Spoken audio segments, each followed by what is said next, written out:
سبيل الدموع سبيل مريح تنهدى يا صاحي كي تستريح وبث. Assalamualaikum warahmatullahi wabarakatuh.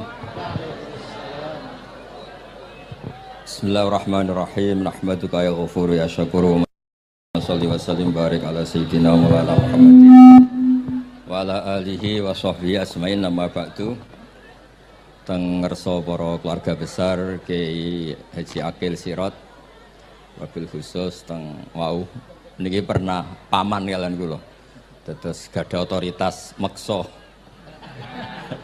Tapi itu saya keren yang bihan malah pernah mbah, nggih pernah mbah nggih putrine guru kula niku dimanfaatno beliau kayak gitu. Nggih sedanten para habae wonten Mas Arif Kapolres sedanten ingkang kula hormati. Niki paling kula ngisi nampung 20 menit niku mun top niku mun. Terus katanya niku ahlul ilmi dihormati tapi nyatane dipeksa. Terus memang banyak paradok dalam ilmu usul fikih. Ilmu usul fikih itu ilmu yang menjadikan orang itu bisa berpikir. Gitu. Kalau tak cerita tentang pertama tentang Kiai Akil sing al-ma'ruf bi ahli nahwi. Nahwu riyen di era dulu itu dadekno tiyang dadi wali. Sampai disebut hatta nahat qulubuhum li nahwihi famin azimi sya'nihi lam tahwihi. Terus orang-orang baik niku ketika usul teng pangeran nyebut Allah la ilaha illallah mboten saged. Sagete namung nyebut dhamir sya'an niku hu. Akhirnya kathah toreko sing ha hu niku gara-gara ahli nahwu niku. Nah, disebut fauribat makna dhamiris sya'ni. Jadi ngelafatkan la ilaha illallah tidak bisa tapi hu bisa. Mergi ke Jawa ini tukang ngakali, terus hukum ini diakali. Sakjane teke hadis ini mangkana akhiru kalamihi la ilaha illallah dakhalal jannah. Tapi ada kekhawatiran pas la ilaha mati. Lah la ilaha mati ra radi kaya ateis. Ora ono pangeran maujud mati. Sampeyan kan gak iso janjian mbek Israel. Kan mboten saged weanan, mboten saged kong kali kong. Nah, daripada la ilaha niku resiko karena takut mati pas la ilaha dereng illallah. Terus Kiai Jawa mulai nalkin ngangge Allah. Tapi Allah sarasan itu tidak mewakili la ilaha illallah. Akhirnya diambil dhamir sya'an fa'alam annahu la ilaha illallah. Niku asal usulnya. Cuma kebetulan thariqah kita tidak jalur itu, tidak jalur yang lewat dhamir napa sya'an. Tapi sementing tadi dawuh Kiai Mustafa, sementing kita tahu secara ilmu. Terus nomor kalih cerita uzlah wow. Kalau memang benar-benar uzlah. Terus kalau ini diundang acara-acara publik kemarin Habib Jindan gitu, hanya di halaqah ilmiah. Kemarin terakhir beliau ngerayu ini dari marrotan wahidah. Ini saya pegang. Dan itu dicatat di Lauh Mahfud. Dan ciri utama Kiai itu tidak membatalkan perjanjian. Jenengan jauh marrotan wahidah Mas niku. Ben gelem. Terus ngeten kula cerita sithik tentang ilmu yang sering kula utarakan. Di antara kitab yang dipakai guru-guru kita sing dilanggengi Mbah Mun Maus niku kitab Ihya. Kula dari sekian cerita Ihya yang paling kula kenang niku bahwa ternyata Allah itu andaikan boleh dibahasakan niku cara berpikir tuh dalam bahasa tafsir disebut tanazul niku wong ben kaya orang kebanyakan. Saya ulang lagi supaya orang tuh kayak orang nopo kebanyakan. Ada dua ahli neraka yang dipanggil, yang satu ditakoi cung ning neraka piye rasane syarru makan mboten enak Gusti. Terus pangeran diken balik ya wis kono cung mlayu balik nang neraka. Niku tiange lari kencang sekencang-kencangnya. Semangate seneng ambek kon balik ning neraka. Ditakoki mbek pangeran, "Lho cung kon mara neraka kok seneng?" Kula nu pun kapok Gusti, kula nu nyesal ketika di dunia nak jenengan utus niku lelat-lelet. Niki kula tobat dengan bukti dikan jenengan teng neraka kula mlayu. Lho nu pangeran akhirnya haru wong kok semangate mlebu neraka kaya ngono. Mergo diperintah pangeran. Ya terus niki ijazah jenengan akan mlebu neraka jenengan sing semangat nggih. Karena zaman ning donya sering diperintah Allah mboten napa? Semangat. Lah niku kemungkinane dibarno, kemungkinane dipanggil. Lah tiyang niku terus dipanggil oleh Allah. Ya wis kaya wong apik, tak kongkon nurut tenan, semangat tenan, terus diken mlebu swarga. Nah niku ijazah pertama nggih. Dinaken mlebu neraka sing napa? Semangat. Sing kedua niku dipanggil niku plengakan lelat-lelet. Kados kula diutus Gus Mus niki nelpon kula mboten purun, akhire ning Bika jare matur Gus Subak turuti ya, aku diamuk Bika jare Bapak. Dados niki melibatkan sekian pihak untuk memaksa saya datang ke mriki. Aduh, repot wong sawang kempek niku. Repot. Mungkin di sepuro ngoten. Yang kedua niku diken mlebu neraka malih ku lelat-lelet ndelok pangeran mboten semangat. Ditakoki mbek pangeran, kenapa kamu tidak semangat? Saya itu tidak pernah ngira jenengan yang baik sudah masukkan saya ke surga, kemudian jenengan nyuruh lagi saya ke neraka. Saya tidak pernah mengira engkau itu seperti itu. Terus Allah nggih, ana indadzoni abdibi, ya ora apa-apa, swarga wae swarga. Ini dua ijazah untuk sampean supaya bisa masuk napa? Swarga.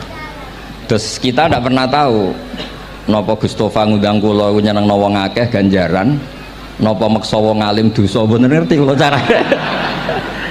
Karena dalam ilmu usul fikih, kembali ke usul fikih, kula nu gak ada khazanah kathah tentang debate pangeran kalian nabi ini.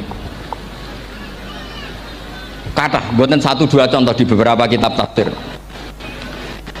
Suatu saat kula sering cerita niki, suatu saat Khalilur Rahman Ibrahim itu kedatangan Israel. Kamu mau apa? Mau matikan jenengan? Kata Nabi Ibrahim, harro'aital khalil yumitu khalilah. Mosok aku kekasih pangeran dipateni, mosok orang yang dicintai membunuh yang dicintai, orang yang mencintai seseorang kemudian membunuh yang dicintai. Tidak ada itu. Akhirnya Israel matur teng pangeran. Cara politiknya ngeten, wau sing cara lagi seneng ngendikan politik. Wani kiai lengser dari beliau. Ono. Nah kula niku ahli tauhid wis pancen kodok kodare ngoten mawon, dadi mboten berpikir ruwet-ruwet. Terus Israel kan mboten biasa logika, kan malaikat itu SOP kan, mboten biasa logika. Akhirnya matur tu pangeran, kata Ibrahim, masa kekasih bunuh yang dikasih, masa yang mencintai bunuh yang dicintai. Tapi Ibrahim baru sadar ngadepi pangeran gitu, lebih pinter. Terus kan ketika Allah fakullahu, katakan ke Ibrahim, harlo'aital khalil yakrohu ayal khalilah. Mosok jari seneng aku kok ketemu aku rawani, jari seneng kok rawani ketemu. Lah niki sampean aku pengen mati, monggo ngangge ilmu sing niki. Wong jari seneng pangeran kok rawani ketemu pangeran. Jeneng, seneng seneng ketemu. Ibrahim seneng sakit. Yo mati saiki ora apa-apa mati saiki. Terus kedua, niki cerita karena ini pondok ilmu, orang harus biasa pakai logika usul fikih. Politik juga gitu. Nak kiai politik rawan kena syubhat. Tapi nak wong soleh oleh politik, kue ridho dipimpin wong fasik-fasik kabeh. Ya, mboten ngerti, mbok sing bener dis pokoke ngoten. Yes, itu memang logika usul napa? Fikih. Logika usul napa? Fikih. Ketika Nabi Adam badhe didamel niku materinya saking bumi. Pertama sing diutus Jibril ambekan qabdotan minal ardi, segenggam bumi, saya mau bikin Adam, materinya dari bumi. Setelah datang ke bumi mau ngambil ista'adzat billah, maksudnya ista'adzat billah, a'udzu billahi minka, saya berlindung Allah dari kamu, antasinani. Kalau ngarepe Gustofa dari ahli nahwu, terus kalau niki tak goleki tenan pancen syanahu mun mutaaddi bi nafsi. Mungkin nak dibuli ku antusinani kok panjang nanti cerita. Saya tidak ingin bagian dari saya diambil, kok aku bolong. Iku coro bumi itu sudah masalah. Terus akhirnya Jibril kembali, ya Allah, dia berlindung kepada engkau maka saya lindungi. Allah membenarkan Jibril, Mikail juga sama. Tapi ketika Israel, ini Israel itu masalah memang. Ketika disuruh ngambil bumi, buminya ista'adat billah, tetap diambil. A'udzu billahi minka antasinani, saya berlindung Allah supaya kamu tidak melukai saya, menciderai saya dengan mengambil bagian dari saya. Kata Israel, wa a'udzubillah alla unafidhu amroh. Saya juga a'udzubillah diperintah Allah kok tidak kasil. Kudu kasil. Lah saya tidak tahu yang benar istiadatnya Jibril apa istiadatnya Israel. Terus memang sudut pandang. Makanya dulu ketika banyak pondok putri itu kiai-kiai kuno dulu itu menentang. Alasannya nggih, nak bojone jelas khawatir kiai ini kecobaan itu jelas nih. Tapi banyak kiai itu khawatir tenan, kecoba fitnatin nisa. Tapi ketika logikanya dibalik, apa kamu ridho para perempuan-perempuan muslimat itu tidak dapat pendidikan apa? Agama. Hanya karena orang soleh tidak punya nyali, tidak punya peduli mengajar. Tapi kita saged diwalik. Ustaz-ustaz sing imane pas-pasan niku kowe ridho nak kecoba. Sampean milih mana? Ridho kecoba apa ridho bodoh? Nah, logika-logika usul fikih ini yang kemudian dipakai Wali Songo. Dipakai Wali Songo kemudian membiarkan sekian tradisi yang insya Allah itu salah sebetulnya, tapi tidak sebanding dengan asmani Allah Subhanahu wa ta'ala. Misalnya begini, gini iki dirungokno mawon. Sampeyan ra paham mboten napa-napa. Sampeyan nak ra paham wis anggap ae tawadhu. Sepantese wong awam yo ora paham. Nak paham dadi kiai. Terus biasa mawon sampean ora paham aja tersiksa. Umpamane jenengan mboten kiai kok kon paham. Nah sampean pinter kados kula mestine ora ngrungokno, semangate hasud. Terus rivalitas perkara. Nah cara Mbah Mun nak cerita ngoten, dhisik kowe zaman bodho iku angger kiai mbok cucuk. Bareng padha kiai niku koyok saingan. Niku pun sunatullah ndak bisa dihindari, niku pun sunatullah. Terus kembali lagi ya, logika usul fikih niku dipakai oleh Wali Songo. Ngeten ada cerita ini rungok nonton. Itu sudah saya cek di beberapa riwayat, termasuk di Musnad Imam Ahmad. Ada orang ini bukti teorinya Wali Songo itu benar. Wonten tiyang gadah kesalahan. Niku dokumen kesalahan niku madul basor sepanjang mata melihat. Wes ngoten jumlahnya 99 bok. Kayak apa banyaknya? Per bok madul basor sepanjang mata nopo melihat. Ketika dia ditanya Allah itu kalau tanya demokratis. Adzolamat kakatabati. Jangan-jangan malaikat saya sentimen. Kalau kamu jelek ditulis, kalau baik enggak Gusti. Afalaka ujurun. Jangan-jangan kamu saat salah itu punya alasan. Enggak Gusti, ya memang salah. Tapi kata Allah, sudah kamu tenang saja. Kamu punya ini. Itu hanya satu box. Ya kira-kira kayak tempat jam tangan itu. Enggak, kamu punya ini, cukup ini. Terus malaikat tanya, ya Allah, apa artinya, apa ngefek itu kalau ditimbang dengan kejelekan sebanyak itu dengan satu box jam.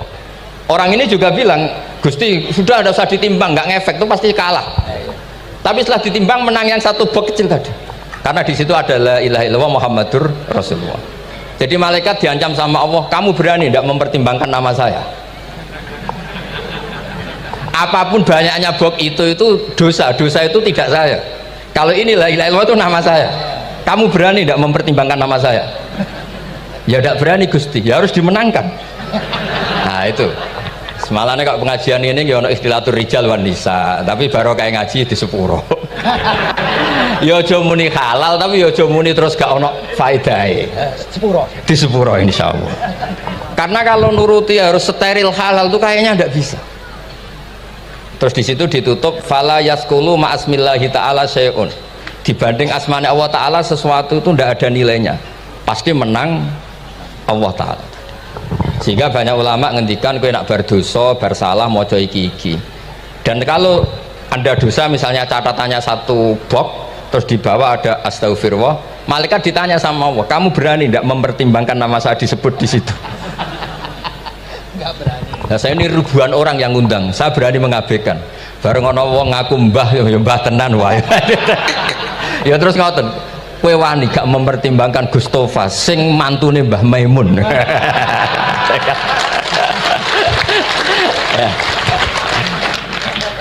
Semoga cara pandang malaikat nanti seperti itu.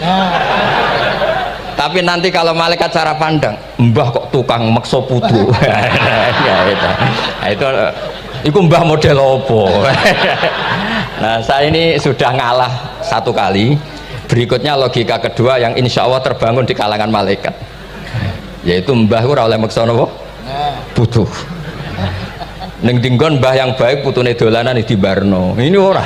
Putu lagi asik-asik dolanan. Rene. Kon nyapu. Nah, itu udah jenis mbah yang baik. Terus kalau suwun lah ngaji usul fikih yang serius karena itu menjadikan kita bermartabat.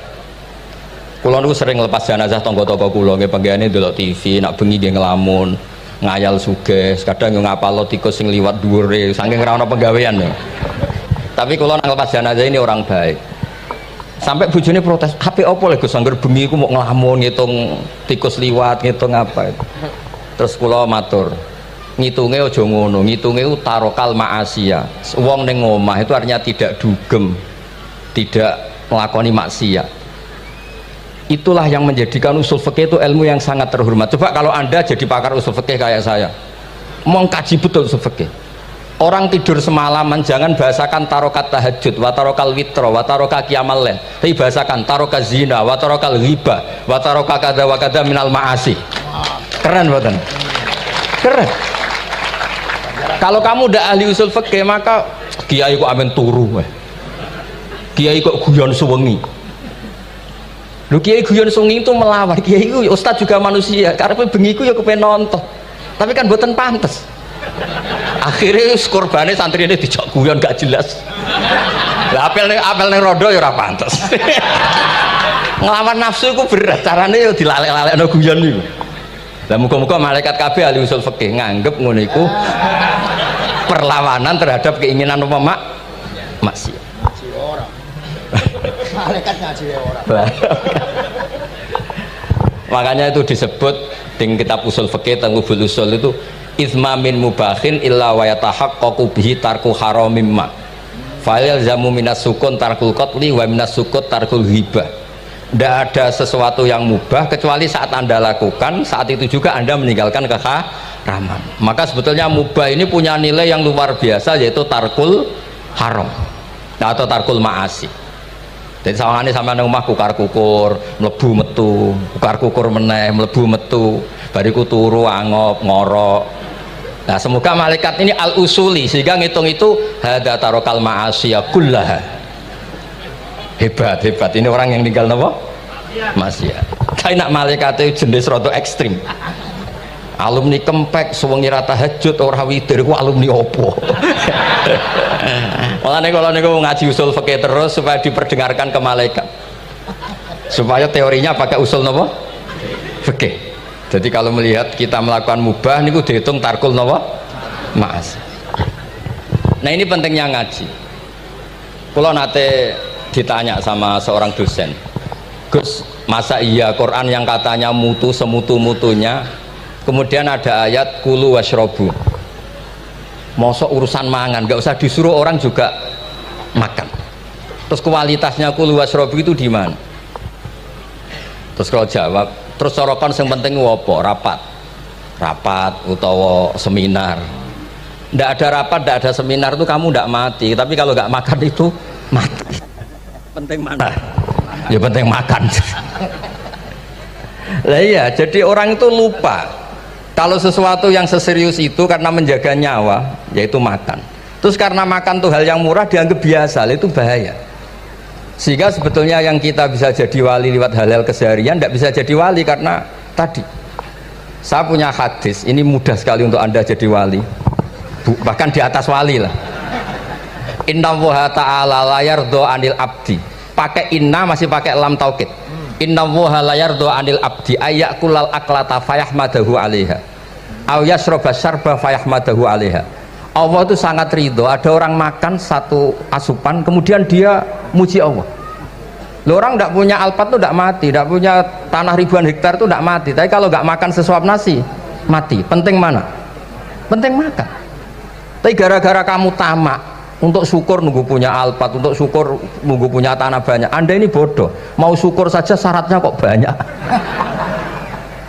Jadi sebetulnya kalau kita mau jadi wali itu cukup setiap makan itu kamu syukur. Fayahmadahu alaiha aw yasroba syarba fayahmadahu alaiha. Makanya wali-wali dulu kalau didik raja yang sedang berkuasa itu ditanya, kamu raja besar, punya pengaruh besar. Andaikan kamu di padang pasir dan kemudian Anda tidak mendapatkan air sama sekali, apakah kamu menggantikan kerajaan kamu demi beli satu seteguk air? Iya, akan saya beli karena saya kalau tidak minum mati. La tafrah bimulkin la yusawi jar'atamain. Kamu jangan bangga dengan sistem kekuasaan yang tidak senilai dengan seteguk air. Orang nggak jadi raja itu nggak mati, tapi kalau nggak minum mati. Terus akhirnya dosen itu tahu, wah berarti kuluwas robu itu luar biasa, Gus. Sangat luar biasa. Makan dan minum itu luar biasa. Makanya terus adat kiai mertamu mangan. Kalau tadi baru datang kon mangan, di sini ya ada mangan. Ya saya anggap aja itu proses jadi wali, ngoten mawon. Jadi segampang itu jadi wali. Nah, kemudian gara-gara torekoh terus jadi wali ku repot kon maca 10.000 wiridan kon opo. Kesuwen nih cara-cara kesuwen. Karena ini partai gak torekoh tadi. Dulu abahnya Mbah Maimun Mbah Zubair itu kalau disuruh wiridan lama-lama itu nggak mau. Sementing diridani pangeran, maca kok akeh-akeh. Nah, itu partainya partai ahlul ilmi. Ya partainya partai ahlul apa? Ilmi. Nah kemudian karena saya ini nekuni tafsir ya, itu saya kepengen ya menggerakkan supaya ilmu Quran itu menarik. Caranya apa? Cari sisi ekstrimnya. Kalau bolak-balik, kenapa sih orang nggak janggal? Nggak janggal itu udah iskal. Quran itu kan kalamu, salah lagi Quran itu kalamu. Masa iya Allah yang Tuhan kemudian ngendikan iya kana butuh iya kanas tai. Kepadamu aku menyembah. Masa Allah ngendikan gitu pada kekasihnya Nabi Muhammad? Padahal Allah itu al-ma'bud, bukan abid. Allah yang disembah, bukan yang menyembah. Semua ahli tafsir, saya bukan bilang sebagian, semua ahli tafsir pasti ngendikan begini. Wa yuqaddaru qabla qaulihi ta'ala iyyaka na'budu qulu. Sebelum iyyaka na'budu itu ada kata yang disimpan yaitu qulu. Jadi iyyaka na'budu itu betul ngendikane Allah, cuma sudah dikasihkan Jibril kepada umatnya Rasulullah. Jadi Jibril bilang gini ke Rasulullah Muhammad, qul iyyaka na'budu. Kemudian Nabi juga bilang ke umatnya qulu iyyaka na'budu. Jadi ini kalam Allah yang sudah milik kita. Nah berhubung milik kita, kita sah mengatakan iya karena budu. Karena kalau tidak janggal, masa iya Allah berdoa ihdinas siratal mustaqim, tunjukkan kami jalan yang benar. Lalu kalau ihdinas siratal mustaqim kalamullah berarti kan Allah yang berdoa. Nah sehingga semua tafsir bilang sama. Wa yuqaddaru qabla qauli ihdinas siratal mustaqim qulu. Nah terus ada mufassir lain bilang jangan mulai iya karena butuh ya semuanya, mulai bismillah, qulu bismillahirrahmanirrahim. Masa iya Allah sendiri yang bilang bismillahirrahmanirrahim. Nah dengan tafsir seperti ini terus kita akhirnya lagi-lagi kembali ke usul fikih, kembali ke balaghah, kembali ke nahwu. Kalau ndak ya Anda akan menafsiri Quran pakai logika Anda sendiri. Sampai ada mungkirus sunnah.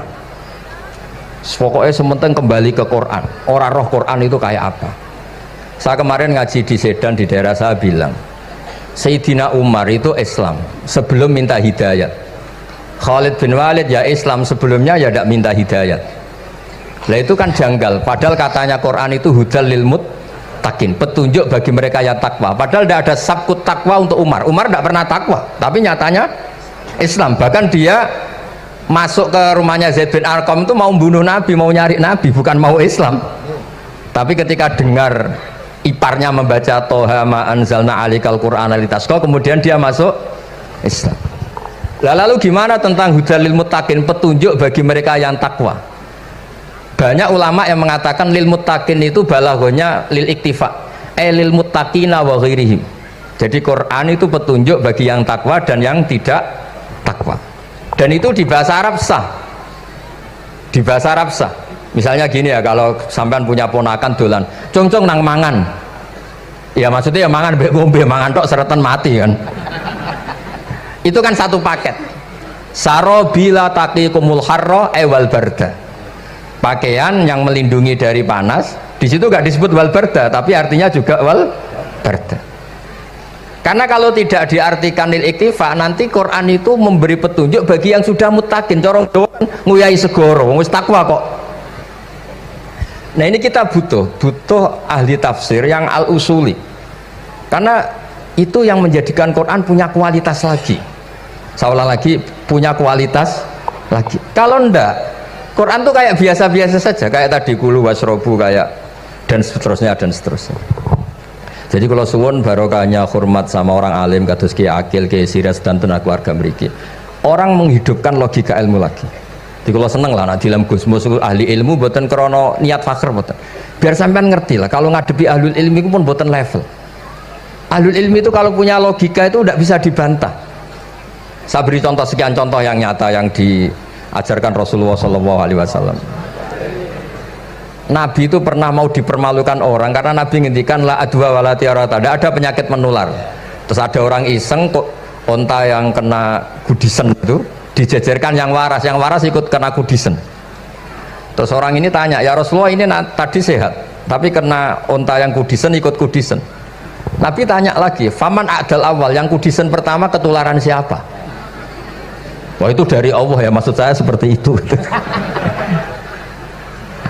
Jadi ada terus orang-orang kafir itu cara berpikir aja alal alihata ilaha wahida inna hadalah syai'un ujab. Muhammad ya tentu mereka masih jangkar. Muhammad problem kita ini banyak. Kalau Tuhannya satu tidak cukup. Ada problem kredit macet, ada problem macam-macam kan, utang piutang macam-macam. Kalau Tuhannya satu tidak cukup. Kita butuh Tuhan banyak karena problem kita banyak. Lalu Nabi mengajarkan mereka apa logika yang dibangun. Kalau kamu jadi buruh, kemudian majikan kamu banyak, semuanya merintahkan kamu, kamu bingung enggak? Ya bingung. Tuhan kamu itu majikan kamu, kalau banyak-banyak perintah semua kamu yang bingung. Ya sudah mat Tuhannya satu saja. Itu disebut wa daraba rasulan daraba masalah rajulan fihi syuraka umutasakisuna wa rajulan salamal lirajul. Nah, sekarang itu kita ini mulai kehilangan fatonahnya Rasulullah SAW. Nabi dulu itu kalau nerangkan ilmu itu logikanya gampang sekali. Logika yang dibangun tuh gampang sekali. Ada orang cerita, ya Rasulullah saya ini ada sekian anak saya, yang paling saya cintai satu. Apa saya boleh melebihkan yang paling saya sayangi dalam pemberian? Nabi jawabannya itu tidak langsung jangan enggak. Apakah kamu berharap bahwa mereka semuanya baik ke kamu? Iya, semuanya saya ingin baik ke saya. Ya kalau gitu jangan. Kan tidak fair kita mengunggulkan yang satu, melebihkan yang satu, sementara kita berharap semuanya baik. Itu tidak fair kata Nabi. Jadi dulu Nabi itu terus ini yang cerita fikih. Dulu Ahlul Madinah itu mangga itu masih pentil sudah dijual. Pentil dijual harganya 2 juta. Masa iya pentil harganya 2 juta? Karena dengan asumsi sudah jadi mangga. Tapi ketika Nabi datang di Medina dan penduduk Medina itu abkhosna sikailan, orang paling buruk dalam pertimbangan dalam jual beli. Nabi cara ngendikan itu unik. Ara'aitum law anna waha yamna'us samra fabima yastakhillu ahadukum mala akhi. Kalau pentil ini ternyata kena angin terus kemudian tidak jadi buah, lalu kamu nerima uang 2 juta itu atas nama apa? Atas nama beli pelem, nyatanya belum jadi mangga. Mosok kalau pentil seharga 2 juta. Semenjak itu terus Ahlul Madinah sadar kalau jual buah itu nunggu ba'da buduwi solahiyah, setelah samroh ini berbentuk. Tapi Nabi tetap ngendikannya pakai logika. Nah sekarang banyak kiai yang sidik-sidik neraka. Sebenarnya Nabi itu ngajari logika. Ada pemuda dia itu hiperseks, mau masuk Islam tapi tetap boleh bebas. Saya ini ingin Islam tapi jangan larang seks bebas. Wah itu sahabat semuanya melarang ketemu Nabi karena ini ngawur betul, masa pamit Islam kok.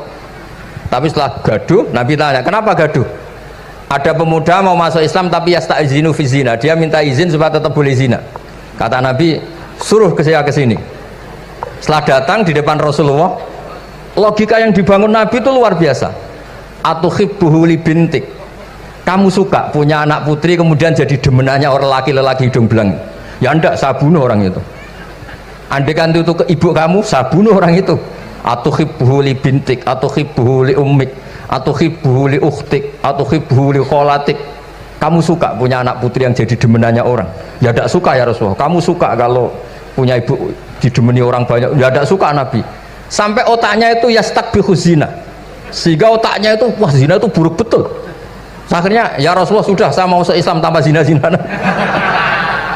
Karena logika yang dibangun Nabi itu luar biasa. Nabi pertama mengingatkan, atuhibbuhu li bintik, atuhibbuhu li ummik, atuhibbuhu li ukhtik, atuhibbuhu li kholatik. Sampai dia ini nggak bisa apa-apa. Sudah Nabi sudah. Jadi logika ini yang harus kita waris. Lagi-lagi kembali yang bisa waris itu ahlul ilm. Sama itu kan kayak diskusinya Nabi Yahya dan Nabi Isa. Nabi Yahya itu suka berkawan orang-orang soleh. Setiap berkunjung di mana itu nyari yang orang-orang soleh. Ditanya kenapa kamu berkawan orang soleh? Ya berkawan orang soleh itu asik. Tapi kalau Nabi Isa enggak. Kalau ada desa-desa yang masih hitam, masih merah itu dikunjungi, kemudian dibina. Ditanya sama Nabi Yahya, lima anda tanzilu ala syirarin nas, kok kamu kumpul orang-orang yang kayak gitu? Jawabnya beliau, innama ana tabibun udawil mardo. Di mana-mana Nabi itu ya dokter, di mana-mana dokter nyembuhkan yang sakit. Jadi dulu logika kebalikan itu dibangun, sehingga dulu ulama khilaf itu ikhtilaful a'immah apa? Rahmah. Masyhur itu. Saya sering cerita dan itu ada di kitab Khilyatul Auliya. Nabi Yahya itu lebih ceria. Nabi Isa itu agak sering cemburut. Atau kebalikannya, pokoknya yang satu tuh mali aro ka'abisan ka'annaka taqnatu mir rahmatillah. Kamu kok sering cemburut, seakan-akan rahmat Allah itu terbatas, wong kok ora iso syukur. Yang satu gojlok, mali aro ka dohikan ka'annaka ta'manu mim makrillah. Kowe kok guya-guyu, kok is bebas kon neraka wae gitu. Nah, sehingga ya itu tadi sudut pandang. Makanya saya sering cerita dulu kalau Said Abdul Al-Haddad itu tanya, "Cung kowe ngaji sopo?" Ngaji si A. Kiaimu tahu nangis? Ndak. Ojo ngaji. Kiaimu ati atos, kiai kok ora iso nangis. Tapi kalau Abdul Hasan Asadili kebalikan, "Cung kowe ngaji sopo?" Ngaji si A. Kiaimu tahu guyu nak ngaji mboten nate. Ora usah ngaji wong ora iso syukur. Jadi nah itu yang akhirnya menjadi keseimbangan khaufau wa tama. Ada khauf, ada apa? Roja. Sehingga karena sudut pandang itu nggak bisa dihilangkan, sawalangnya nggak bisa dihilangkan. Ini yang sering diceritakan kisah itu kakaknya ini. Dulu Muhammad bin Hasan Asy-Syaibani, Imam Syafi'i itu lama sekali beliau jadi ulama top yang suka fikir. Dianggap fikir itu aman, meringankan hisab. Nggak jenengan fikir yang dihisab malaikat apanya kan? Kan nggak bisa ngisap jenengan, apa saja tidak punya, punyanya problem. Nah setelah ngaji sama Imam Malik, Imam Syafi'i tanya, yang ilmunya setingkat jenengan siapa? Kata Imam Malik, sebetulnya Abu Hanifah, tapi orangnya sudah meninggal, tapi ada muridnya namanya Muhammad bin Hasan Asy-Syaibani. Kamu ke sana dari Madinah ke Irak, dulu tempatnya di Baghdad. Setelah di Irak, Muhammad bin Hasan Asy-Syaibani itu kalau ngitung uang tuh di meja, emasnya itu banyak, uangnya banyak, dia hitung di meja, malah kaget.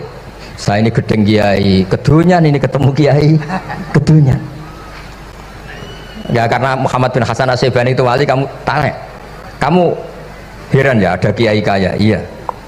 Ya sudah, kekayaan ini kasihkan orang fasik, biar dipakai demenan, dipakai mabuk, dipakai ini. Terus, ya jangan, kalau kena orang fasik bahaya, jenengan saja. Semenjak itu Imam Syafi'i mulai rodok seneng duit. Jadi ada ceritanya soalnya kok diangen-angen, nah terus keterusan umatnya kayak gini-gini itu. Jadi ini cerita nopo istihad apa? Cerita nopo istihad. Sama pangkat juga sama. Gue seneng nak wong soleh-soleh tidak ikut ngurus negara ini, mau dikemanakan negara ini.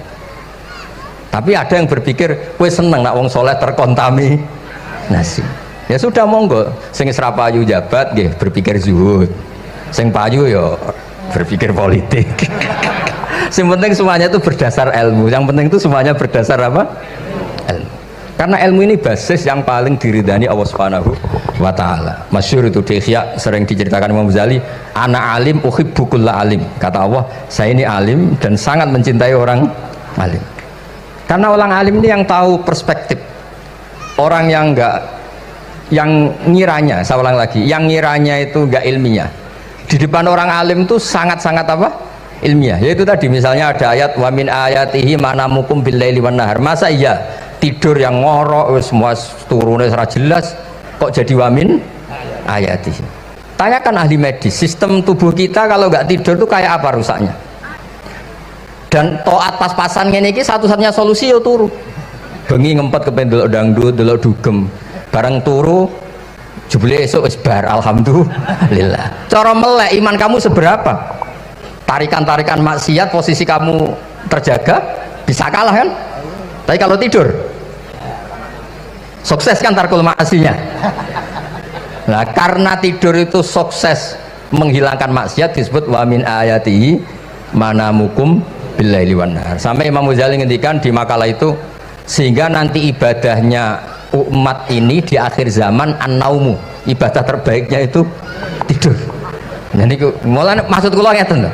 Sampai nanut jalur wong alim dia turu ya ibadah, tengok-tengok ya ibadah, jagongan nggih ibadah, gojol-gojolkan ambek kanca nggih napa? Ibadah. Karena ini semuanya kul bi fadlillah bi rahmati fa bidzalika napa? Falyafrahu. Tapi kalau kamu tidak punya basis ilmu, adanya suudzon. Kiai kok jagongan guyon sewengi kiai opo? Kiai kok turu sewengi ku kiai. Karena basisnya ada ilmu. Padahal jelas ketika Rasulullah bikin urutan kebaikan, pertama Nabi ngendikan kamu menolong orang. Jika tidak bisa, terakhir Nabi ngendikan takufu syarraka anin nas fa innaha shadaqatun minka ala nafsik. Tadi beliau juga cerita di nasihat Imam Mun, idza lam tuhsin fala tusi. Kalau tidak bisa berbuat baik, setidaknya kamu tidak berbuat jelek sama orang lain. Dan potongan ini paling gampang apa? Tidur kan? Wis sampean nak turu wis ra zina, ra maling, ra ngrasani wong wis ora tusi. Nah, dengan konstruksi usul fikih seperti itu kamu tahu kualitas ayat wa min ayatihi manamukum billaili wan nahar. Ya sama, ternyata makan itu yang menjaga nyawa, ternyata makan itu yang menjadikan syukur. Kalau kamu nggak percaya puasa, sama nak poso gedang goreng mewah, gedang goreng mewah, air satu teguk itu mewah. Makanya kalau lama dulu ada santri kepengen mangan enak, ya saya ingin mangan enak gini-gini, caranya gimana? Itu rumusnya ada sate, ada mie ayam. Idamuhu alju. Kalau kamu ingin enak, lauknya itu lapar. Ya kalau kita kalau puasa itu semuanya kan enak. Nah itu lagi-lagi basisnya itu ilmu. Nah sekarang banyak orang yang sudah tidak peduli dengan ilmu, kayak ijazah dilakoni kan. Jadi kayak wiridan la ilaha illallah itu sebetulnya harus dibarengi dengan ilmu. Ini yang terakhir supaya nggak lama-lama. La ilaha illallah itu basisnya ilmu. Surga yang begitu mewah itu dibikin juga bagi yang melafadzkan la ilaha illallah. Neraka yang begitu ekstrim, sampai kalau benda dijatuhkan dari atas ke neraka itu sampai bawah nunggu 70 tahun. Bisa kamu bayangkan kalau kamu di dalam naiknya susah itu. Ini dijatuhkan ke neraka itu sampai bawah nunggu berapa? 70 tahun. Loh, neraka sebegitu ekstrim itu dibikin untuk yang menolak la ilaha illallah. Berarti kalimat ini kalimat spesial. Kalimat yang neraka dibikin ya atas nama itu yang menolak, surga dibikin juga atas nama itu yang menerima. Itu satu saktinya la ilaha illallah. Sakti kedua, orang kafir 70 tahun ngelafadzkan la ilaha illallah sekali langsung dihukumi mukmin. Yughfar lahum ma qad salah. Qul lil ladzina kafaru iyantahu yughfar lahum ma qad salah. Orang yang melafadzkan la ilaha illallah Muhammadur Rasulullah itu dosa 70 tahun kafir itu hilang semua. Tapi gara-gara ada ilmu terus diumumkan tahlil dening Kiai Haji Niam mesti sing nguri wah sawi gue mesti gue. Padahal kalau kamu tahu ilmunya tadi ini kalimat yang luar biasa, kalimat yang bisa melebur dosa.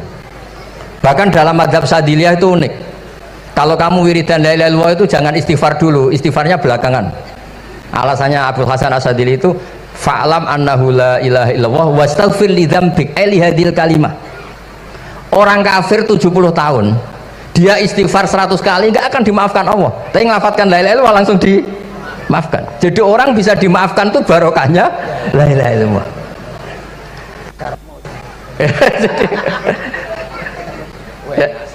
Ya kan? Jadi orang kafir 70 tahun wirid istighfar 100 kali atau 1000 kali dimaafkan enggak? Enggak kan? Tapi kalau membaca la ilaha illallah dimaafkan.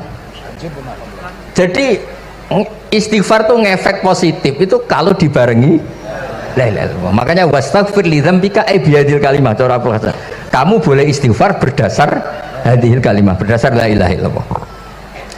Tapi terus kemudian ya thariqah itu banyak, itu urusan rasa. Justru karena la ilaha illallah kalimat thayyibah harus disucikan dulu. Caranya istighfar dulu. Nah itu urusan monggo lah. Tapi apapun itu basisnya harus napa? Ilmu. Basisnya harus ilmu. Jangan malah sentimen. Wong di kuburan wiridan la ilaha illallah dihukumi kafir. Nah, itu kan aneh. Wong kalimat ini yang kafir saja menjadi muslim, sekarang yang muslim menjadi kafir. Itu paham kok seaneh itu gitu kan. Ya karena basisnya ada ilmu tadi. Coba kalau basisnya ilmu, itu kan aneh betul. Hadil kalimah kalimatun soro bihal kafiru musliman. Fakaifa sorol muslimu bidzalika kafiron. Ini kalimat yang kafir saja menjadi muslim. Masa dengan kalimat yang sama yang muslim menjadi aneh gak? Aneh. Jadi kalau suwon, pokoknya basis ilmu harus sekuat-kuat. Caranya gini agak kiai kon sregep mulang ojo politik terus ngoten. Tapi politik itu bagian dari ilmu. Wis ra iso diterangno. Nggih ngoten mawon. Assalamualaikum warahmatullahi wabarakatuh.